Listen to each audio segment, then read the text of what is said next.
Bonjour, je m'appelle Caroline, j'ai 47 ans. Je témoigne aujourd'hui pour le collectif sur les sujets de l'abandon, l'adoption et les abus sexuels, ce qui a amené à un trouble de la personnalité borderline.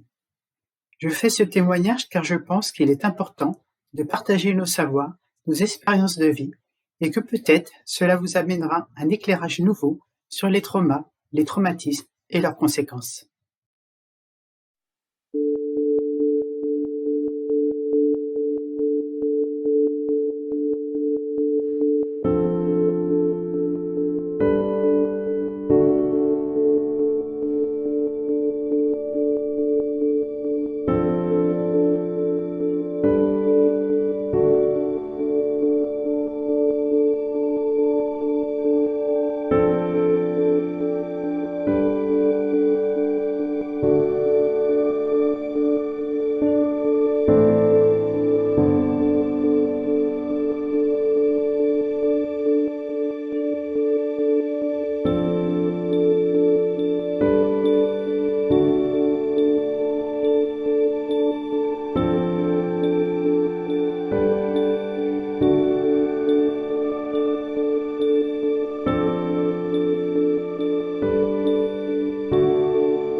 Avant l'âge de 3 ans, j'ai connu ma première expérience d'abandon.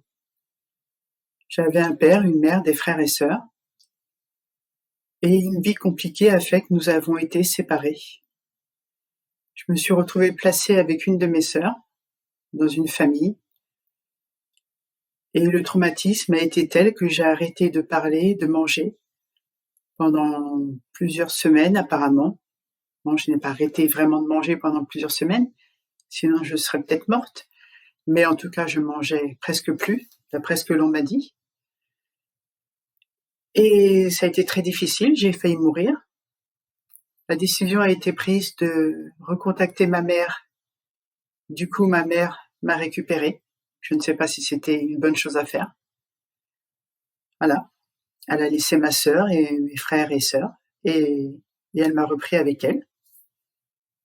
Nous avons vécu ensemble jusqu'à mes 5 ans, où là, elle m'a réellement abandonnée cette fois-ci, parce qu'avant c'était plutôt un placement de protection. Entre-temps, mon père a disparu de ma vie, j'avais à peu près 3 ans et demi, d'après ce que je sais. À 5 ans, elle m'a abandonnée le soir de Noël, en m'apportant une poupée. Et de 5 ans à 8 ans, j'ai fait des familles d'accueil, des nourrices. À 8 ans, on m'a mise à l'adoption. Je me suis retrouvée dans une famille avec un frère et une sœur, un père, une mère, 2 chiens. Et très vite, il y a eu des complications. Il y a eu un monsieur, un artisan, qui est venu faire des travaux à la maison pour une cheminée. Et puis un jour, je me suis mise à appeler ce monsieur tonton cheminée. Mes parents n'ont pas réellement fait attention sur le moment. Et puis un jour, ils m'ont demandé pourquoi je l'appelais comme ça. Et apparemment, j'aurais répondu que le monsieur était gentil et qu'il m'avait demandé de l'appeler comme ça. Il s'est avéré que j'ai appris récemment que mon frère a subi des attouchements de la part de cet homme, mais je ne sais pas réellement comment, quoi, jusqu'où. Il paraît qu'on m'a demandé si j'avais subi quelque chose et que j'aurais dit non. Je n'en suis pas certaine. Je ne pense pas que ce soit normal qu'un enfant qui appelle un artisan qu'elle ne connaît pas, qu'elle l'appelle tonton cheminée. Je ne pense sincèrement pas que ce soit normal. Il y a quand même des choses qui ne sont pas normales, encore une fois. Il s'est avéré qu'ils ont dit à cette personne de finir les travaux. Ils lui ont fait comprendre qu'ils étaient au courant, sans pour autant lui dire. Ils ont dit aux gens autour de nous de ne pas l'embaucher pour faire des travaux, parce que sinon il pouvait y avoir des problèmes avec leurs enfants, mais ils n'ont rien fait. Ils n'ont pas porté plainte, ils ne nous ont pas protégés. Nous n'avons pas eu de soutien psychologique après. Ça a été un vrai secret de famille. Je ne l'ai appris que très récemment. En fait, toute ma vie, j'ai parlé de cet homme-là. Je parlais de lui, je disais tonton cheminée, sans réellement comprendre l'impact qu'avait eu cet homme sur ma vie. En fait, je ne sais pas ce qui s'est réellement passé sur moi. Ce que je sais, c'est qu'apparemment, j'avais des traces de mains blanches sur les parties intimes. Et mes parents l'avaient remarqué plusieurs fois. C'est pour ça que je pense réellement qu'il s'est passé quelque chose, mais je ne saurais dire quoi et je n'ai pas envie de spéculer, parce que je n'ai aucun souvenir de tout ça, comme des 8 premières années de ma vie. Donc c'est assez difficile pour moi à vivre. Après, il s'est passé que j'ai continué ma vie dans ma famille adoptive, tout en sachant au fond de moi que ces personnes n'allaient pas me protéger. C'était certain. Après, à l'âge de 12 ans, il y a eu mon beau-frère qui a eu des attouchements sexuels envers moi, et je n'en ai pas parlé. Il m'a dit que comme j'avais été adoptée, personne n'allait me croire. Et en fait, quelques années plus tard, je me suis rendu compte qu'il avait raison. Mon comportement n'a pas changé envers lui. Et c'est pour ça que quand j'en ai parlé à l'âge de 16 ans, on ne m'a pas cru. On m'a dit que si ça avait été vrai, j'aurais pris du recul envers lui et que je n'aurais pas eu le comportement que j'avais avec cet homme, tout à fait normal, comme si de rien ne s'était passé. Alors qu'en vrai, il suffit un petit peu de se renseigner sur les traumatismes et leurs conséquences, et vous verrez qu'il n'y a pas forcément du changement dans le comportement de l'enfant. L'enfant peut être tout à fait le même. Et en plus, il oublie. Cette fois-ci, j'ai encore oublié une bonne partie des faits, je pense. Il me reste quand même assez pour pouvoir en parler. Et je tiens à signaler au passage que j'ai porté plainte il n'y a pas si longtemps contre lui. Et c'est difficile parce que ma famille ne m'a pas cru. Mon père, à cette époque, m'a dit qu'il me croyait. Mais, pour le bien de la famille, il fallait que je dise que j'avais menti, que j'étais jalouse. Et moi, pour le bien de la famille, j'ai dit que j'avais menti et que j'étais jalouse. Tout a été oublié. Ma sœur a fait comme si il ne s'était rien passé, alors qu'au fond d'elle, c'était pas le cas. Tout le monde a oublié cette chose, plus personne n'en a parlé, et on a continué comme ça.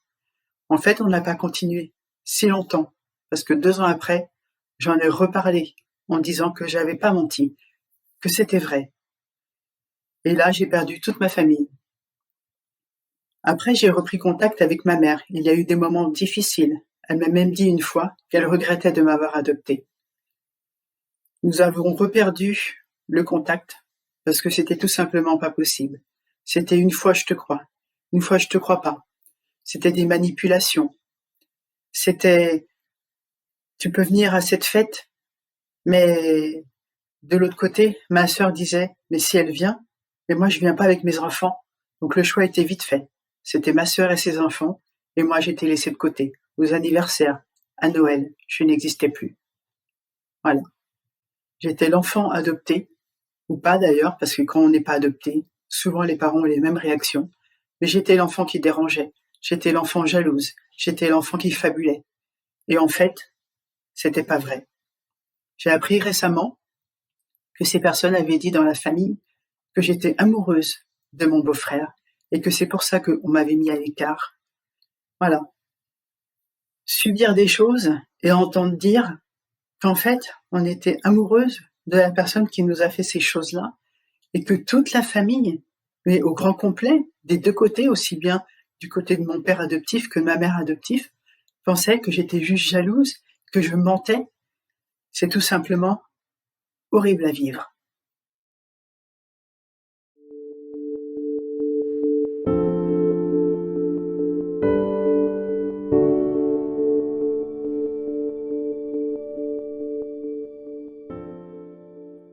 Pour moi, un trauma, c'est un événement négatif dans la vie d'une personne.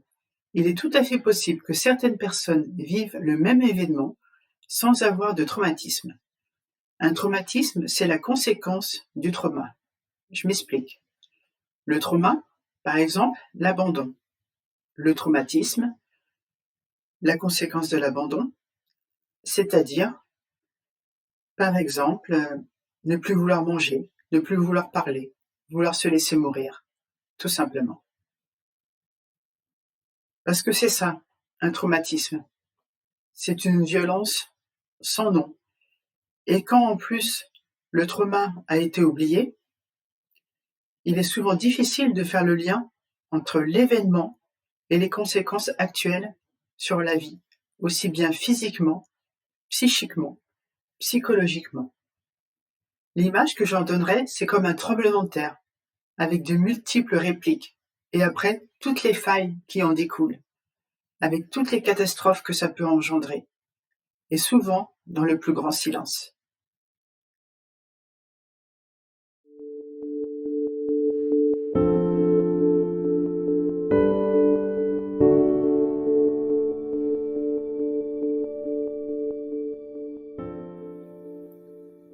Ce qui a été difficile à vivre pour moi par rapport à l'abandon,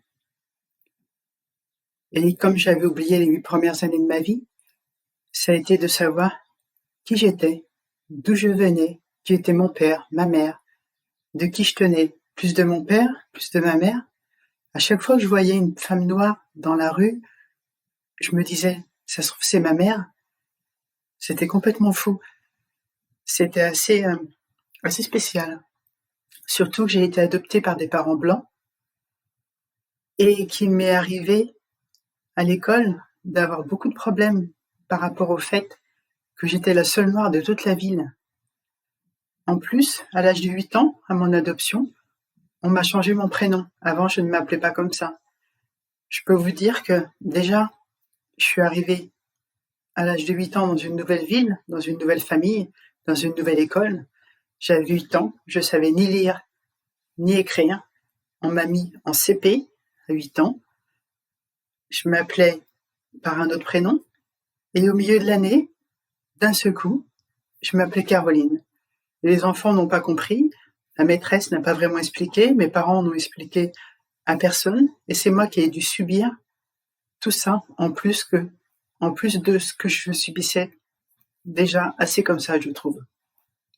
Donc ça a été très compliqué, de se sentir une étrangère dans son propre pays, que les gens nous fassent sentir que la couleur qu'on a n'est pas la bonne, qu'à chaque fois que je me promenais avec mes parents adoptifs, c'était toujours « Ah, mais eh ben oui, elle est noire, donc forcément, on va être toujours obligé de préciser « Oui, nous l'avons adoptée ».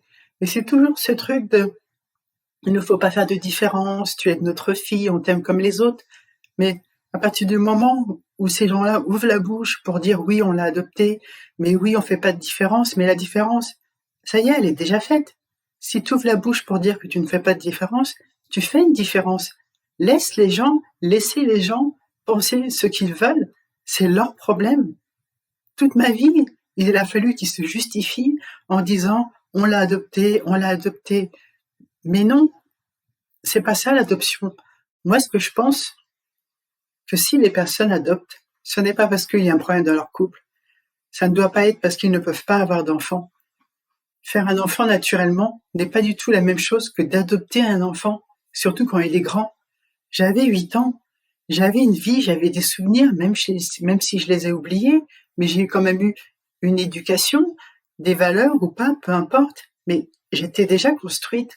On change pas le prénom d'un enfant à 8 ans, c'est complètement aberrant. Je me souviens à l'école, à chaque fois que j'avais une nouvelle copine, je disais à mes parents, je peux m'appeler comme elle, je peux m'appeler comme elle, et on me disait, ben non, c'est trop tard. Vous voyez, c'est pas ça. Un enfant n'est pas en âge, elle n'a pas la compréhension pour dire oui, je veux changer de prénom.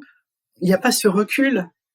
Moi, à l'âge que j'ai maintenant, mais je dirais mais non, je n'aurais jamais changé de prénom, même si j'aime mon prénom, je ne l'aurais jamais fait. C'était mon identité, c'était moi. Donc, ça a été très dur pour moi de ne pas savoir qui j'étais, d'où je venais, pourquoi ma mère naturelle m'avait abandonnée, pourquoi j'avais pas de père. Pourquoi tout ça? Je sais chez les nourrices que des fois je me planquais derrière la porte et j'entendais les nourrices parler de ma mère ou de mon père et j'ai de vagues souvenirs et je sais qu'à chaque fois ce n'était jamais de belles choses qu'ils disaient sur eux. On a eu beau me dire que si ma mère adoptive m'avait adoptée, c'est parce que elle m'aimait comme les autres enfants, qu'elle aimait tout le monde pareil, mais en fait personne n'aime ses enfants.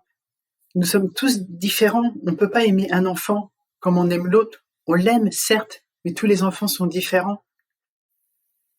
Ça a été difficile pour moi de trouver ma place dans ce monde, dans cette famille, de ne pas savoir qui j'étais. Qu'on me dise tu dois aimer ces personnes-là, ce sont tes parents. Mais c'est pas possible d'aimer des parents, surtout à 8 ans, des frères, des sœurs, peu importe, toute la famille. C'est impossible d'aimer ces gens comme si on les avait connus depuis tout petit. C'est tout simplement impossible.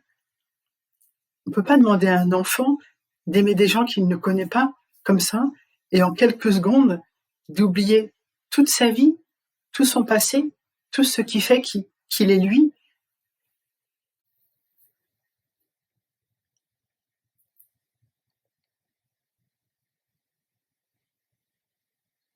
J'ai mis longtemps à savoir pourquoi ma mère naturelle m'avait abandonnée.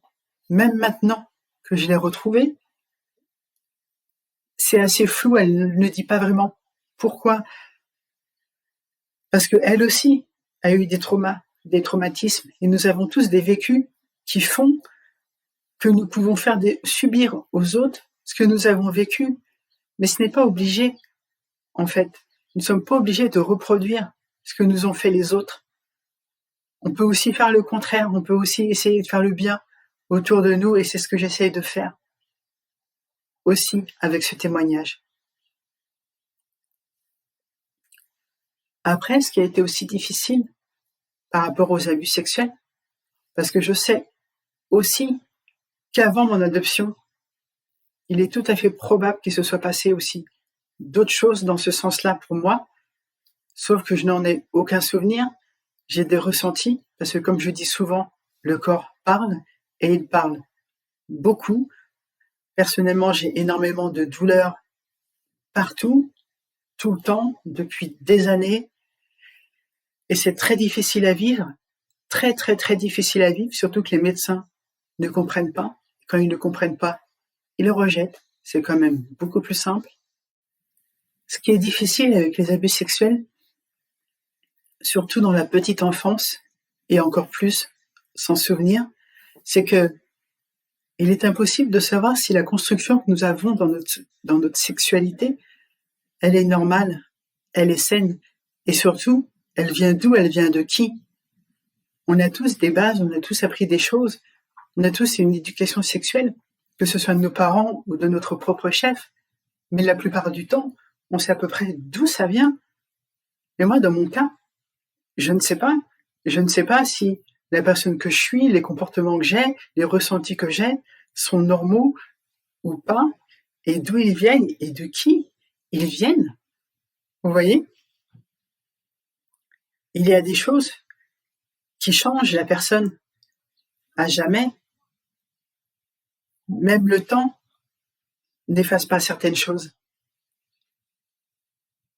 quand une famille nous dit que, je me souviens, ma famille me disait, ah, mais t'étais sur les genoux de ton beau-frère, s'il a vu des attouchements envers toi, tu n'aurais jamais continué à aller sur ses genoux.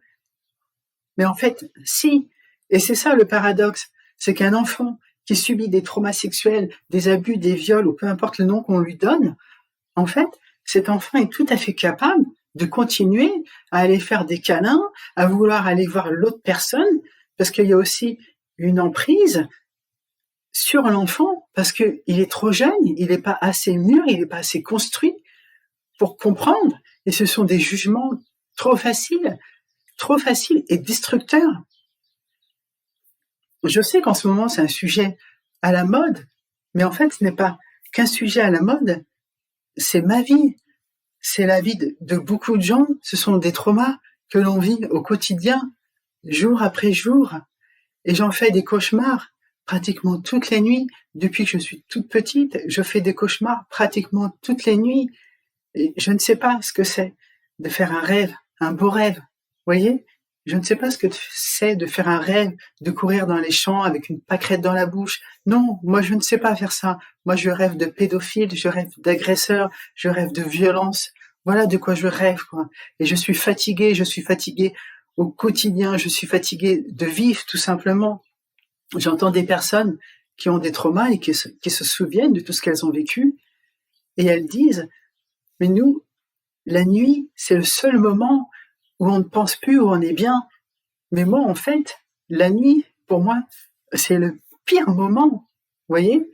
La nuit, c'est le pire moment. Ce qui est aussi difficile dans l'abandon, et surtout après avoir perdu toute ma famille adoptive, c'est à un moment donné de se remettre en question, de se demander si c'est pas nous le problème. Parce que si on a perdu déjà une famille, il nous est arrivé plein de choses dans notre vie, qu'on a la chance d'avoir une autre famille qui nous adopte et qu'on perd encore cette famille, on se demande à un moment donné d'où vient le problème, qui est le problème. Il y a quelque temps, j'ai reçu des lettres de ma famille adoptive, surtout de ma mère, et qui me disaient que j'étais méchante, que j'étais jalouse, que j'étais folle.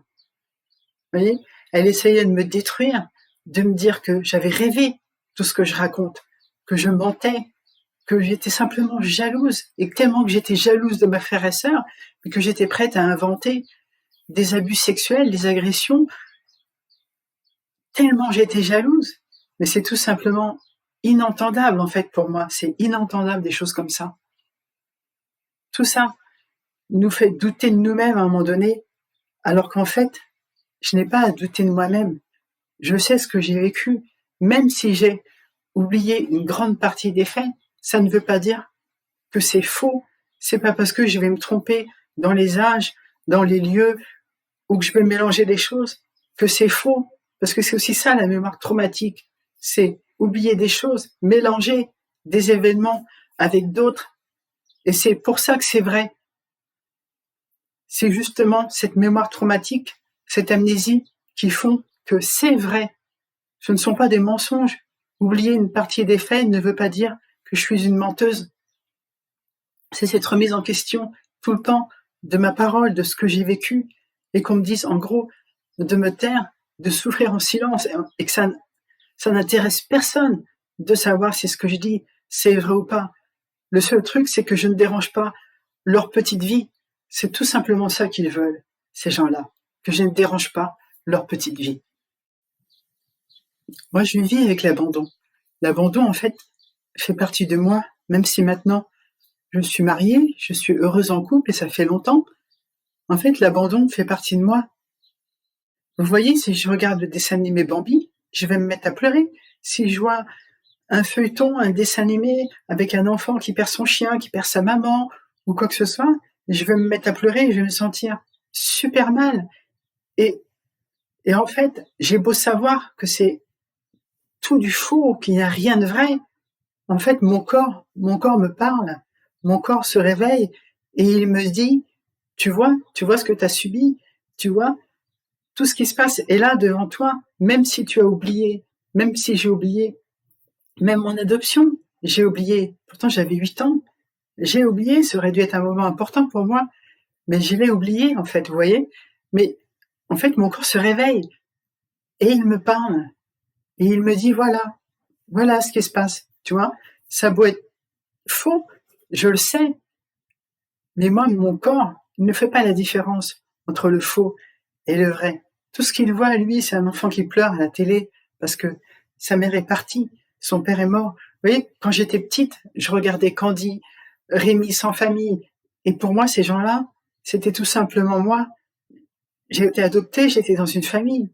J'étais censée être dans un tout, et pourtant je me sentais si seule, parce que c'est ça l'abandon. On se construit sur un abandon, sur des séparations. On est construit sur une base de souffrance, de perte, sur une base de je ne sais pas qui je suis, d'où je viens. Et en fait, toute notre vie est comme ça. C'est une construction interne, elle est comme ça. Il faut du temps. Il faut du temps pour changer, il faut du temps pour comprendre, pour avancer. Il n'y a que le temps qui pourra faire en sorte de soigner, d'apaiser toutes ces souffrances.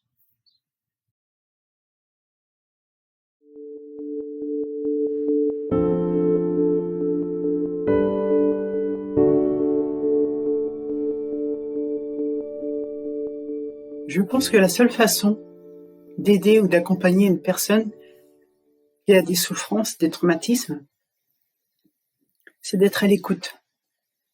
Juste d'être à l'écoute, de ne pas juger, de ne pas vouloir interpréter, de ne pas vouloir comprendre en fait. Juste d'être à l'écoute. En fait, d'être cru. Vous voyez, moi, quand j'ai parlé d'abus sexuels ou d'agression sexuelle par rapport à mon beau-frère, on ne m'a tout simplement pas cru.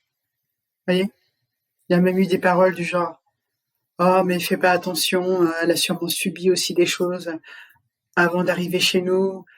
Tu sais, pouvait pas grand-chose pour elle, en fait. » Voilà, c'est ce qu'on m'a dit. On m'a dit qu'en fait, j'étais déjà une mauvaise personne avant d'arriver, donc il n'y avait aucune raison que d'un seul coup, je devienne une bonne personne, quoi. En gros, le verre était déjà dans la pomme, donc voilà. Juste, c'est une menteuse.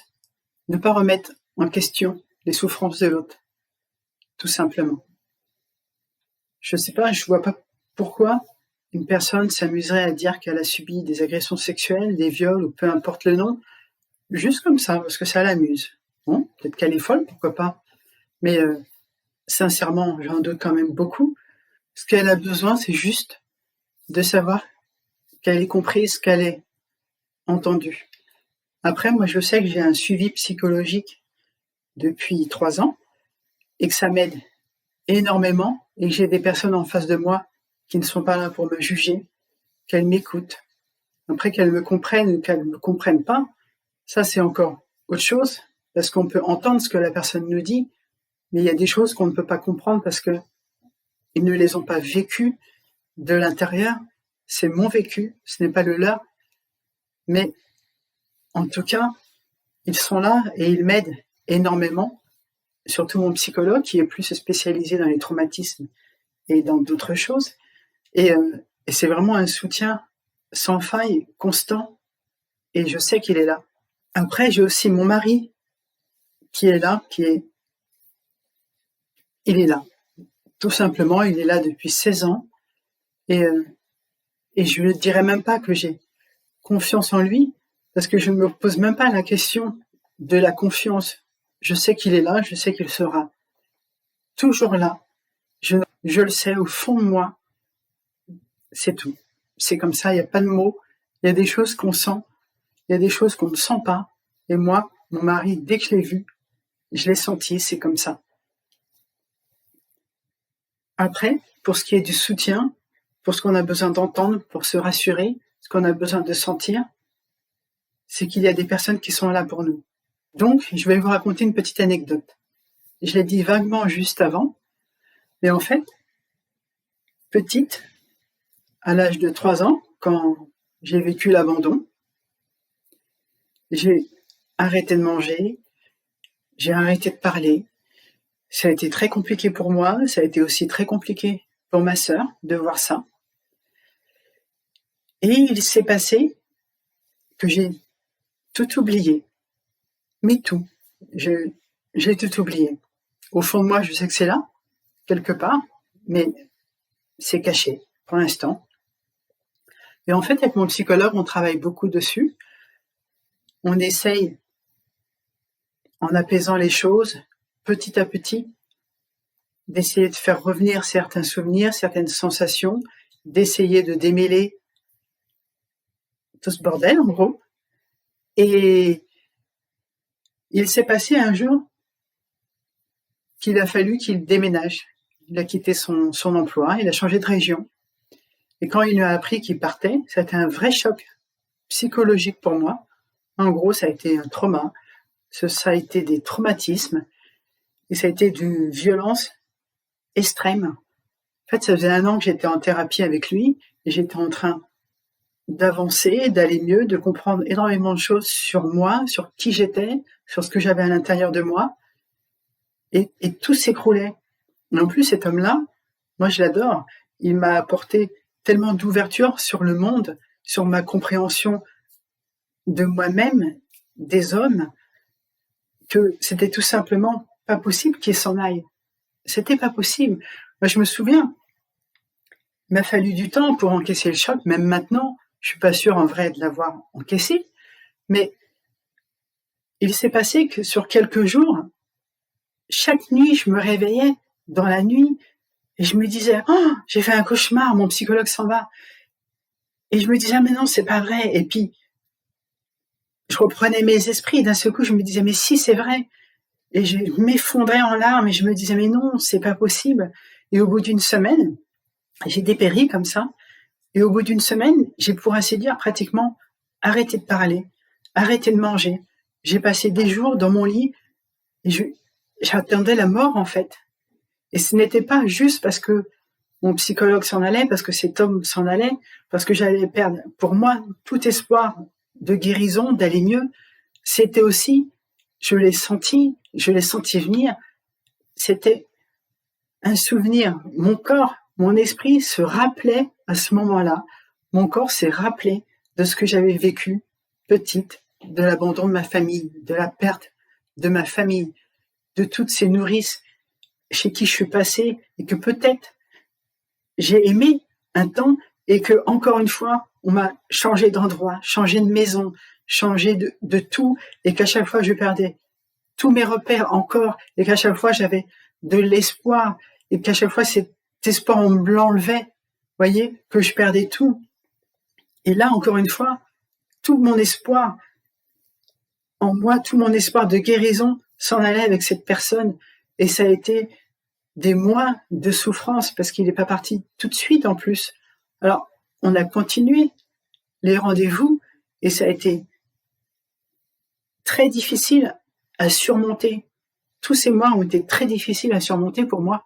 C'était une vraie souffrance et je le sais que ça a ravivé toutes mes souffrances de petite. Et c'est ça qui est extraordinaire, c'est que, en fait, c'est merveilleux parce que je n'étais pas morte. Toutes mes souffrances, tout ce que j'ai oublié, rien n'était mort, tout est là en moi.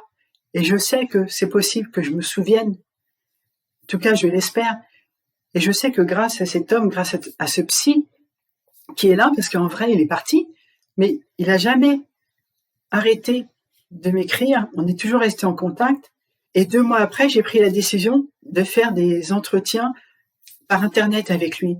Et en fait, j'ai l'impression que ça a été la meilleure décision de toute ma vie, quoi. J'étais tellement effondrée avant, je me disais, mais je suis en train de tout perdre, mais comment je vais faire? Jamais je retrouvais un autre psy comme lui. En fait, je voulais pas repartir à zéro. C'était lui ou c'était personne, c'était pas possible autrement. Et du coup, on a repris les séances et c'est encore mieux qu'avant, en fait. Il est parti. Et en vrai, c'est une bénédiction parce que maintenant, il a son compte. Et du coup, je peux le voir comme je veux. C'est beaucoup plus facile de gérer les entretiens. Avant, il était dans un hôpital, il n'était pas libre de faire ce qu'il voulait. Je le voyais beaucoup moins. Bien sûr, il n'est pas à côté de moi, mais en fait, il est là et il a toujours été là. Il est tout le temps là, voyez. Et c'est ça qu'on a besoin d'entendre. C'est ça qu'on a besoin de sentir.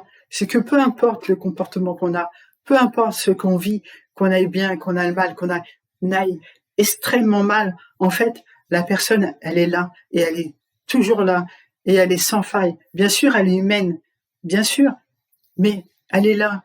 Quoi qu'on dise, quoi qu'on fasse, elle est tout le temps là pour nous, quoi. Voyez? Et c'est ça qui, moi, m'aide au quotidien. C'est ça qui me permet de vivre. C'est mon mari, c'est mon psychologue. Voyez? C'est ma base de construction.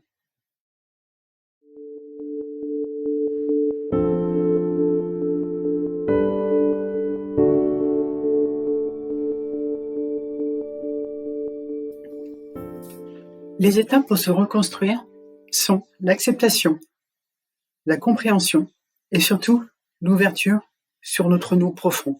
Pendant des années, j'ai essayé de rejeter ce que j'étais. J'ai essayé de rejeter toutes mes souffrances, de tout laisser à distance pour en souffrir le moins possible. Et il y a à peu près 3 ans, quand j'ai pris la décision de vraiment, ou que mon corps en tout cas a pris la décision pour moi de vraiment me dire « Stop, là tu arrives au bout, il va falloir que tu fasses quelque chose ». D'accord. J'ai eu mon psychologue et nous avons commencé cette démarche ensemble, vous voyez, et aussi avec mon mari, qui a aussi appris à comprendre qui j'étais, de pourquoi j'avais certains comportements, certaines réactions. Et c'est ça aussi. Si tout l'entourage s'y met, si tout le monde arrive à comprendre, et nous-mêmes, pourquoi à un moment donné nous devenons agressifs, nous pleurons pour rien, alors que ce n'est pas pour rien en fait, mais c'est sans mots. Si tout le monde arrive à comprendre, c'est extraordinaire, il se passe des choses extraordinaires. Vous voyez, il faut le vivre, mais c'est incroyable.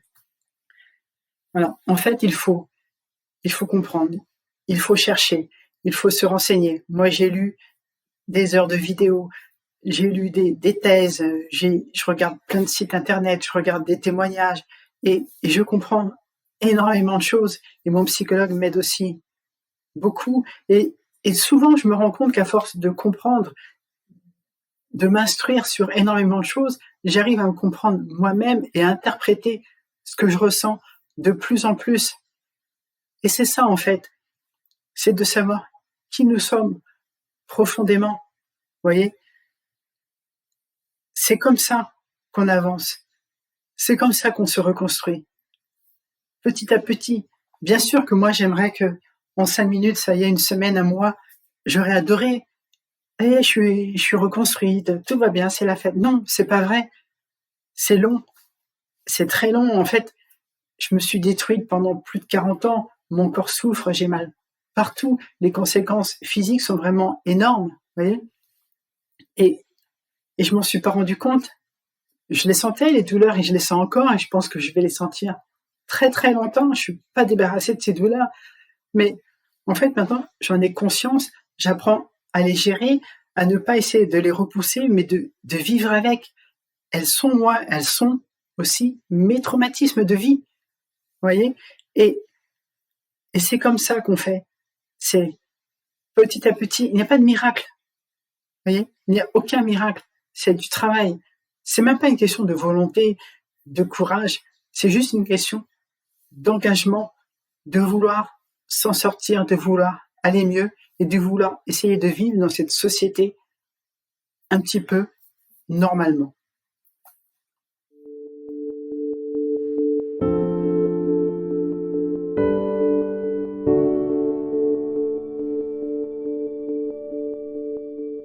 Je pense qu'il est possible de se rétablir de pratiquement tous les traumatismes de nos vies, mais pas sans aide.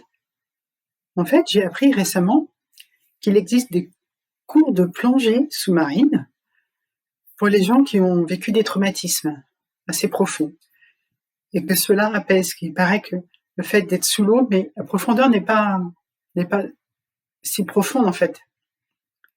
Mais il y a un niveau dans l'eau qui fait que, il paraît que ça apaise sur plusieurs mois. Ça ne fait pas disparaître les traumatismes, mais ça apaise énormément. Et surtout si c'est fait pas loin après le trauma. Il y a aussi cette expérience des jeux de réflexion. Il paraît aussi que si une personne qui a l'habitude de faire des jeux de réflexion cette personne, si elle a un trauma, elle sera beaucoup moins traumatisée qu'une personne qui, elle, ne fait pas de jeu de réflexion. Il est aussi proposé à certaines personnes qui ont eu des traumas, des traumatismes, de faire des jeux comme Tetris ou de faire des mots croisés. En fait, ce sont des jeux qui demandent énormément de concentration, et cette concentration fait qu'il va être possible de digérer les traumatismes beaucoup plus facilement. Je pense que c'est à tester quand même, c'est super important. Après, moi, je sais que personnellement, pour aller mieux, pour m'apaiser, me rétablir, guérir, je ne sais pas, je fais aussi de l'EMDR avec mon psychologue. C'est une méthode de désensibilisation par le mouvement des yeux. En fait, il faut partir d'un traumatisme, conscient ou pas, en fait, d'un événement, d'une sensation, de quelque chose qui nous perturbe, mais vraiment, même d'un rêve, vous voyez. Et avec le mouvement des yeux et les doigts, il se passe des choses. Dans le cerveau, c'est un peu comme le rêve. La nuit, quand nous dormons, on se rend pas compte, mais normalement, on est censé avoir les yeux qui bougent. Et nous retraitons toutes les informations de la journée. C'est pour ça qu'il y a des choses qui nous perturbent dans la journée, mais qui ne restent pas profondément ancrées en nous comme des traumatismes, parce que nous les digérons pendant la nuit. Le trauma, c'est ça. Le trauma, les traumatismes font que parfois, la nuit, nous n'arrivons pas à les gérer, et du coup, les traumas restent et sont profondément ancrés en nous, et l'EMDR aide énormément, en tout cas pour moi, à ça, à m'apaiser. Et je me suis rendu compte qu'en traitant un sujet en particulier, il y en avait d'autres qui pouvaient se débloquer sans pour autant que j'en ai conscience. Et souvent, je me suis rendu compte plusieurs mois après en me disant, mais au fait, j'ai plus peur de ça, mais comment ça se fait que... Et en fait, parce qu'un traumatisme fait qu'à un moment donné, nous avons une façon de réagir par rapport à certaines situations, on se bloque, on se contracte, et ça amène d'autres douleurs, d'autres peurs, des anticipations, des réactions. C'est tout un cheminement, en fait, souvent inconscient, et le fait de débloquer un trauma d'origine fait que tout ce qui en découlait peut se régler sans que réellement nous en ayons conscience sur le moment, mais en fait, ça se voit, et surtout de l'extérieur, je pense. Voilà. Donc, il y a vraiment énormément de choses à faire. Il faut aussi faire de la cohérence cardiaque. Moi, je sais que j'en fais 3 fois par jour pendant 3 minutes, ou en tout cas, pour être plus honnête, j'essaie d'en faire 3 fois par jour pendant 3 minutes, mais pour moi, c'est extrêmement difficile de prendre soin de moi et prendre 3 minutes par jour, rien que pour moi, pour mon bien-être, c'est presque au-dessus de mes forces, quoi. C'est comme si que je me disais que je ne le méritais pas, que j'avais pas le droit à ces 3 minutes, 3 fois par jour. Je sais que c'est assez fou, mais voilà.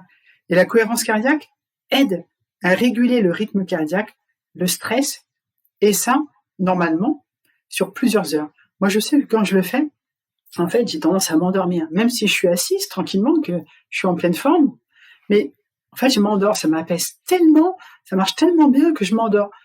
Du coup, j'ai pas forcément envie de dormir toute la journée, donc j'évite de le faire, mais je prends pas le temps de penser à moi, en fait.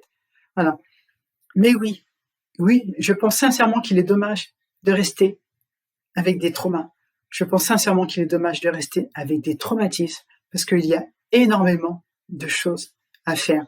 Il y a des centres de traumatologie, ou je ne sais plus comment ça s'appelle, qui se sont ouverts partout en France. Après, il y a eu des petites guerres entre les régions, ce qui fait que certaines régions, du coup, n'ont pas de centre de traumato, et c'est bien dommage. Plutôt que de s'unir, il y a certains centres qui se sont fait la guerre pour essayer d'avoir leur propre organisme, et du coup, ils ont tout perdu, et au final, c'est nous les victimes qui subissons ça. Je trouve ça dommage. Mais, en tout cas, voilà, il y a des choses qui sont mises en route. Après, il y a des choses qui se sont mises en route aussi parce qu'il y a eu des attentats. Donc forcément, ça a éveillé les consciences. On s'est rendu compte que n'importe qui pouvait avoir un traumatisme, et du coup, des choses ont été faites alors que ça fait bien longtemps que ça aurait dû être fait en vrai. Voilà. Il est possible de se rétablir, mais pas sans peine, pas sans effort, pas sans le vouloir aussi de la société, du monde qui nous entoure, et Et vraiment, c'est collectif, voyez? C'est pas juste un combat personnel, c'est un combat collectif.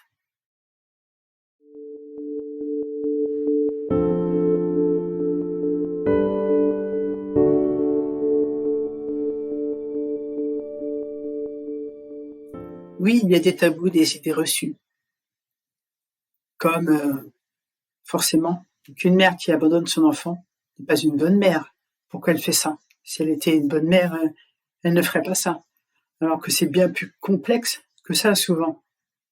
Comme par exemple que l'agresseur sexuel, lui, mérite la peine de mort. Vous voyez? Que l'agresseur sexuel, c'est l'autre. Que le maltraitant, c'est l'autre. Alors qu'en fait, l'autre, à un moment donné ou à un autre, ça peut être nous, l'autre. Vous voyez? Nous sommes tous l'autre de quelqu'un. Donc forcément, votre voisin, votre père, votre mère, peu importe, vous-même, vous pouvez être l'autre. Cet autre que les autres jugent, cet autre que les autres veulent enfermer, veulent tuer, veulent castrer. Vous voyez? Donc, ouvrons-nous en fait à la différence, ouvrons-nous au traumatisme de tout le monde. Une personne qui fait du mal autour d'elle, peut-être qu'elle aussi, elle a vécu aussi des choses terribles dans sa vie. Ça ne veut pas dire que ça justifie ce qu'elle fait. Ça veut juste dire que il est tout à fait capable, en tout cas, d'entendre, sans pour autant comprendre, que cette personne-là, elle aussi, a des souffrances, que cette personne-là aussi a besoin d'aide. Et en fait, c'est comme ça que nous allons tous pouvoir nous aider en nous aidant, nous, les uns les autres.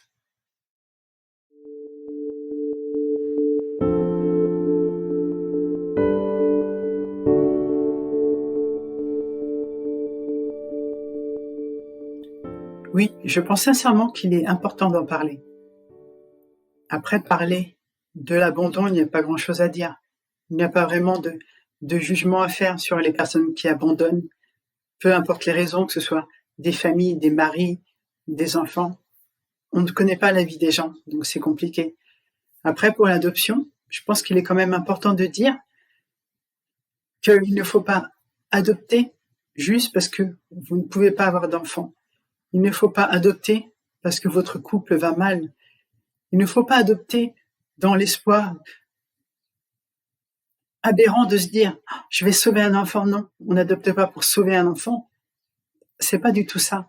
C'est beaucoup plus profond que ça, en fait. Je pense que même le mot « adopter » devrait être revu. Ce n'est pas le bon mot pour moi. Après, pour ce qui est des agressions sexuelles, des abus sexuels, des viols, de l'inceste, peu importe comment vous voulez l'appeler ou comment les gens l'appellent, il faut en parler, c'est vrai. Je pense aussi qu'il faut prévenir les enfants que ça existe. Je ne sais pas s'il faut le faire trop tôt, ça peut être quand même compliqué, mais de l'autre côté, la plupart des agressions sexuelles ont lieu entre 3 ans, 5 ans, même bien avant. Il se passe des choses assez terribles quand même. Et donc oui, il faut en parler, mais je pense vraiment qu'il faudrait, en fait, de la prévention avant tout. Vous voyez, il faut arrêter de dire à tous les enfants, oh, mon Dieu, il y a des agresseurs partout, à chaque porte, derrière chaque buisson. Vous voyez, ils ne sont pas forcément dans toutes les classes, dans tous les bus, ils ne sont pas dans tous les clubs de sport, ils ne sont pas partout. Mais ils sont là, effectivement. Mais ils sont quand même beaucoup moins nombreux que nous. Je sais qu'il y a des personnes qui ont des déviances sexuelles. Je sais qu'il y a des personnes qui ont des souffrances, qui ont des troubles, qui ont des maladies. Je sais qu'il y a des gens pervers, des gens sadiques. En fait, il y a de tout dans les agresseurs. Il y a des gens qui se disent amoureux. Je ne suis pas à leur place. Je ne sais pas ce qu'ils ressentent. Je ne peux pas juger. Ce que je veux dire, c'est que ces personnes-là ont aussi besoin d'aide. Il y a des gens, vous voyez, qui ont besoin d'aide, qui savent qu'ils ont des pulsions. Et ils ne savent pas comment faire. J'ai entendu des témoignages de personnes qui disaient « je suis allée au commissariat, je suis allée dire mais j'ai envie d'agresser des enfants, j'ai envie de faire des choses avec des enfants. » Et au commissariat, on leur a dit « mais vous n'avez rien fait, si vous n'avez rien fait, on ne peut rien pour vous. » Et ces personnes-là sont rentrées chez elles et certaines sont passées à l'acte alors qu'elles ont cherché de l'aide. En fait, elles ne l'ont pas trouvé, mais c'est super difficile. En fait, il y a des psychologues spécialisés dedans. Il y a des personnes, il y a des associations pour aider ces gens-là. Sauf qu'en fait, ils ont une telle honte qu'ils ne se font pas aider parce que la société est lapidaire. Et alors que ce n'est pas comme ça, ce n'est pas en enfermant pendant 15 ans, 20 ans des gens que ces gens-là vont arrêter d'agresser, que ces gens-là vont aller mieux. En fait, on est dans une société où c'est la punition. Au lieu de la prévention, on punit, on enferme. Mais enfermer des gens toutes ces années, c'est encore pire. C'est juste, en fait, repousser le problème. C'est dire à la société, vous voyez, on vous protège, mais on nous protège de quoi? Non, c'est pas une protection, c'est après coup. C'est il s'est passé ça et on fait ça comme action. Vous voyez? Mais en fait, la personne, c'est trop tard. Elle est déjà traumatisée. C'est en amont qu'il faut faire quelque chose. Il y a des choses à faire.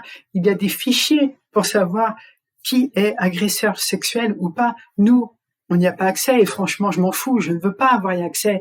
Mais je trouve ça anormal qu'une école ne puisse pas avoir accès à ce genre de fichiers et qu'elle ne puisse pas savoir si son prof de sport ou son prof de musique ou je ne sais pas, moi, le chauffeur de bus ou peu importe qui c'est, le prof de français ou je m'en fous, vous voyez, mais qu'ils ne puissent pas savoir ces gens-là s'ils sont bien ou pas, ou en tout cas s'ils sont passés à l'acte ou pas, et que certaines personnes on les change de pays, vous voyez.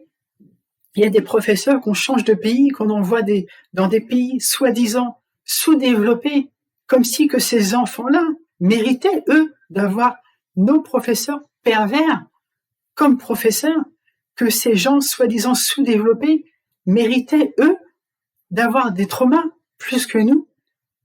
En fait, on envoie la merde ailleurs, quoi. Mais c'est assez fou. Vous voyez, c'est ça que je veux dire, c'est que bien sûr qu'il faut en parler. Il y a pas de sujet tabou, il faut parler de tout, vous voyez. Mais en fait, il faut ouvrir les yeux, il faut pas juste juger. Je vois beaucoup sous les vidéos des commentaires. Oui, il faut les castrer, il faut les tuer, il faut leur faire du mal, il faut leur rendre l'appareil. Mais non, c'est pas du tout comme ça qu'on va évoluer. C'est pas ça l'humanité. C'est pas œil pour œil, dent pour dent. Non, je suis désolée, c'est vraiment pas ça, c'est pas ça. Ça me met dans une colère, en fait, au fond de moi, vous voyez, parce que c'est pas comme ça qu'on va avancer. C'est pas en laissant des enfants se faire agresser, en laissant des femmes se faire violer, et après en mettant les gens en prison. Vous voyez, c'est pas comme ça qu'on avance. Il faut de la prévention, mais de tous les côtés.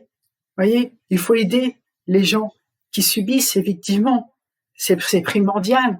Mais je préférerais ne jamais avoir rien subi de toute ma vie et normal, soit, si on peut appeler ça normal, vous voyez, mais plutôt que d'avoir subi des choses et d'être obligé de vivre avec tous les jours et d'en avoir toutes les conséquences, les traumatismes, et que, en plus, les agresseurs, eux aussi, mine de rien, subissent.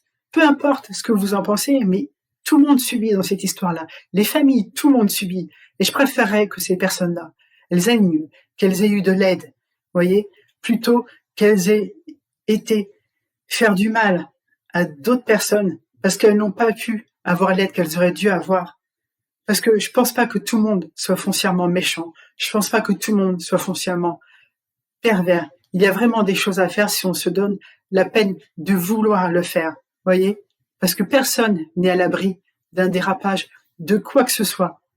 Personne n'est à l'abri de quoi que ce soit.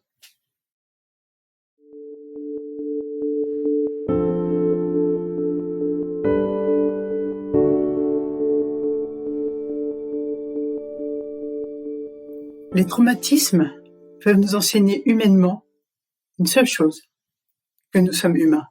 En fait, si nous arrivons à avoir des traumatismes, des traumas, c'est parce que nous sommes humains, parce que nous vivons, parce que nous respirons. Le jour où certaines personnes arrêtent de ressentir tout ce qu'elles ressentent, de ressentir les souffrances des autres, de pouvoir s'identifier aux autres quand elles leur font du mal, ce jour-là, ces personnes, pour moi, ont perdu une grande part de leur humanité. Et ça, ce n'est tout simplement pas possible. Moi, je sais que mes traumatismes ont fait la personne que je suis. Je ne veux pas dire que je suis contente de les avoir eus.